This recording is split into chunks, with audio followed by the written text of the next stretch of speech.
Le président de la République a reçu hier au CAS de Bellevue l'ancien Premier ministre britannique Tony Blair en séjour dans notre pays. Au cours de l'entretien, l'émissaire britannique a exprimé son souhait d'accompagner le processus de changement amorcé par le professeur Alpha Condé. La rencontre a été sanctionnée par un point de presse. Le compte-rendu de Sanassi Keita.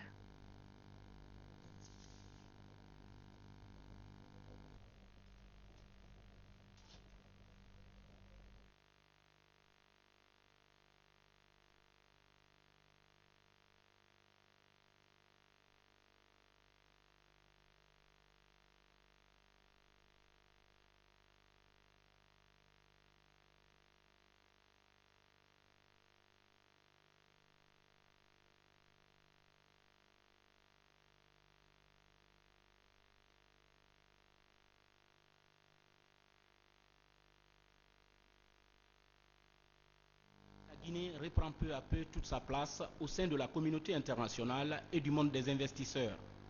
Plusieurs personnalités arrivent au jour le jour à Conakry pour soutenir l'ambition affichée du président de la République d'imprimer un nouvel élan à la Guinée, à l'image de l'ancien Premier ministre britannique. Tony Blair, reçu au CAS Bellevue par le chef de l'État, a exprimé toute sa détermination d'accompagner le mouvement du changement amorcé en Guinée en faveur des populations. Et devant les journalistes de la presse nationale, le professeur Alpha Condé a expliqué clairement les raisons de la présence du responsable de l'ONG Africa Governance Initiatives. Comme nous sommes tous membres de l'Internationale socialiste, j'ai eu l'occasion souvent d'assister au congrès du Parti travailliste, et à un des congrès à Brighton, il avait développé un programme pour l'Afrique. Et j'ai dit que ce programme était meilleur que le discours de Mitterrand de 1990. Et aujourd'hui, il met l'expérience qu'il a acquise au service des pays africains, notamment au Rwanda. Tout le monde sait que le Rwanda est bien géré, mais aussi dans les pays voisins comme Libéria et Freetown. Donc disons que c'est, je crois, le premier pays francophone où il vient pour nous assister de ses conseils, aussi de nous envoyer des cadres de son organisation qui peuvent nous aider dans la maîtrise de la gestion, parce qu'il a été Premier ministre sans avoir été ministre, donc il sait les difficultés et la nécessité d'avoir des gens expérimentés. Donc nous sommes très fiers de son séjour ici et nous pensons qu'il peut être très utile à la Guinée dans deux domaines. D'abord, les cadres qu'il va nous envoyer pour travailler avec nos différentes administrations, y compris la primature, et qui vont nous aider à mieux maîtriser, parce que c'est facile de prendre une décision, mais il faut qu'il y ait le suivi. Et s'il y a la volonté à la tête, mais il n'y a pas de suivi, on va nécessairement à l'échec. Et la grande deuxième utilité, c'est que c'est un homme qui a une très grande renommée internationale, et donc il peut nous aider à la fois auprès de l'Union européenne, du Fonds monétaire, mais aussi des grands pays et des grands investisseurs. Donc, dans notre rencontre, j'ai insisté sur ces deux points-là. Un souhait que l'ancien Premier ministre britannique Tony Blair a décidé d'appuyer rapidement pour mettre en œuvre les priorités du gouvernement à travers son ONG Africa Governance Initiatives. Je sais bien que la Guinée a eu des temps difficiles, mais c'est un pays avec beaucoup de potentiel, beaucoup de possibilités et beaucoup d'espoir pour le futur. Et l'initiative que j'ai fondée depuis avoir démissionné de Downing Street, c'est une initiative qui se préoccupe avec la gouvernance. Et la gouvernance dans ce sens-là. Parce que moi j'ai trouvé que le problème quand on est chef du gouvernement, c'est pas d'avoir la vision, parce qu'on peut avoir les grandes visions. La question la plus difficile, c'est comment on peut traduire la vision en réalité, comment on peut réaliser les changements dans les vies quotidiennes des citoyens. Et ça, c'est difficile. Et c'est difficile même dans les pays très développés. Donc, moi, je suis tout à fait dédié parce que je suis passionné sur le sujet de l'Afrique et le potentiel de l'Afrique, mais je suis absolument passionné d'aider et de supporter les gens comme Monsieur le Président qui veulent les meilleures choses pour les citoyens, mais qui a besoin d'avoir l'appui, le support en les réalisant. Donc pour moi, ce serait un grand honneur de travailler avec lui. Nous avons discuté les problèmes, les défis du pays, mais je suis certain que dans le caractère du président, il reste une honnêteté, mais aussi une détermination de faire ce qu'il peut pour son pays et pour le peuple de ce pays. Et je le compte un grand honneur de travailler en achevant les objectifs que vous avez mis en œuvre, et pour vous dire que mes collaborateurs et mes techniciens, mes équipes sont absolument prêts à faire ce que nous pouvons pour vous aider. Donc, on peut dire qu'il y a les deux dimensions, les deux domaines. On peut encourager les investissements, mais aussi on peut travailler pour mettre en œuvre les priorités du gouvernement. Et dans les deux cas, je crois que mon équipe qui était ici, nous sommes très confiants que nous pouvons faire beaucoup avec le président. Aider la Guinée à réaliser ses objectifs. Voilà en substance ce qui ressort de la déclaration de l'ancien Premier ministre britannique Tony Blair devant les journalistes qui lui ont posé plusieurs questions sur ses ambitions pour la Guinée.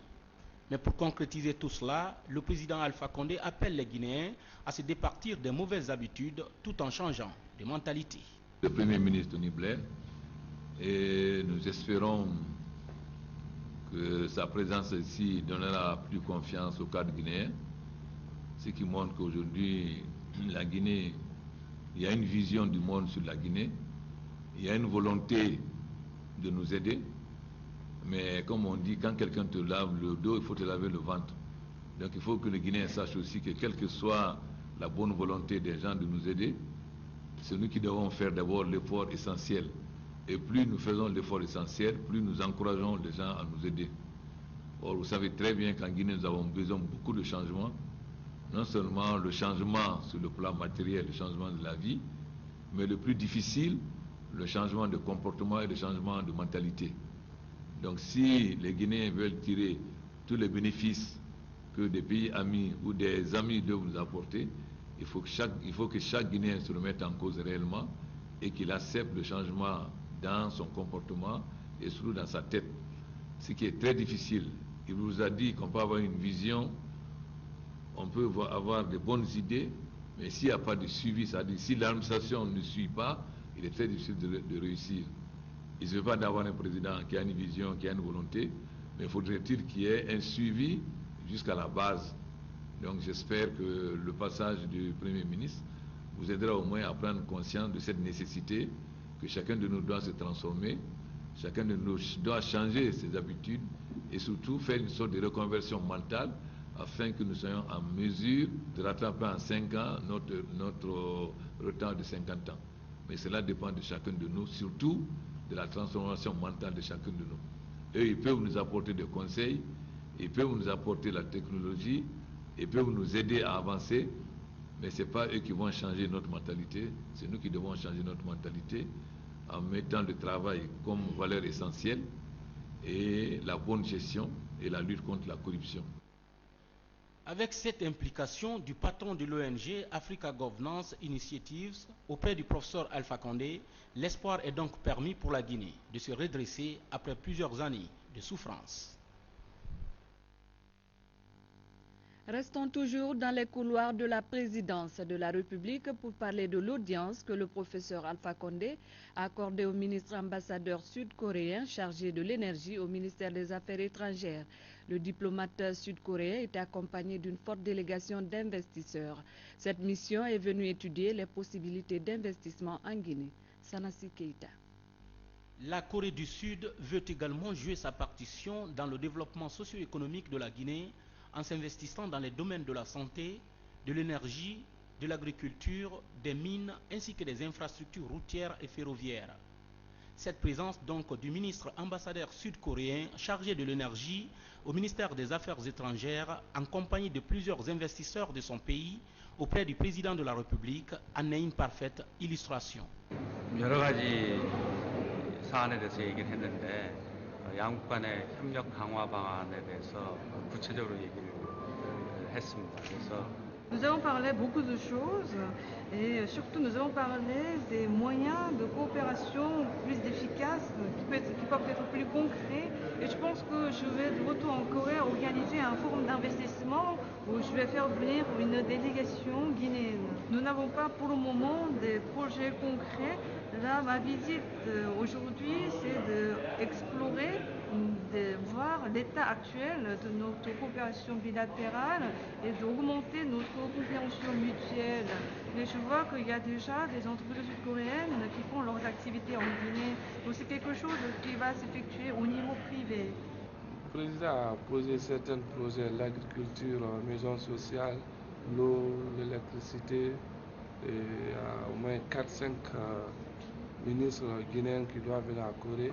Ils vont imposer tous les projets là-bas. Après, ils vont financer, ils ont du moyen à faire.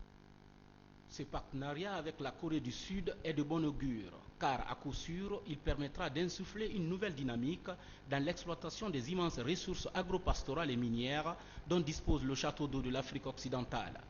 Un pays dont le potentiel contraste avec les difficultés d'accès aux services sociaux de base, à savoir l'eau, l'électricité et les soins de santé de qualité. Tout un challenge que le partenariat entre la Guinée et la Corée du Sud compte corriger avec diligence pour assouvir les aspirations des populations.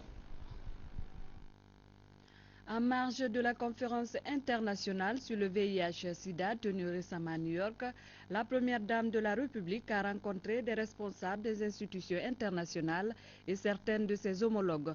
Une manière pour la première dame de renforcer ses contacts à travers le monde.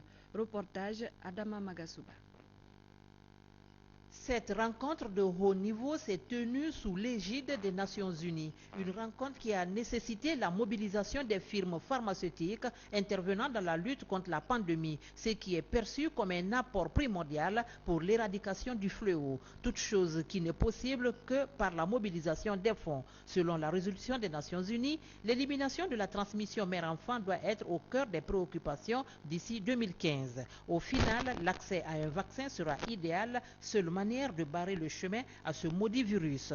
La première dame de Guinée a, dans ce même registre, rencontré l'épouse du secrétaire général des Nations Unies en sa résidence. Madame Guéné Condé a mis l'occasion à profit pour présenter sa fondation à Madame Ban Sun-Tek. Elle a ensuite fait un plaidoyer pour le renforcement du système de santé en Guinée et l'assainissement de la ville de Conakry. En retour, Madame Ban Ki-moon a félicité la première dame de Guinée pour son engagement en faveur de l'élimination de la transmission mère-enfant du sida en Guinée et réaffirmer son soutien aux actions de Madame Guéné Condé.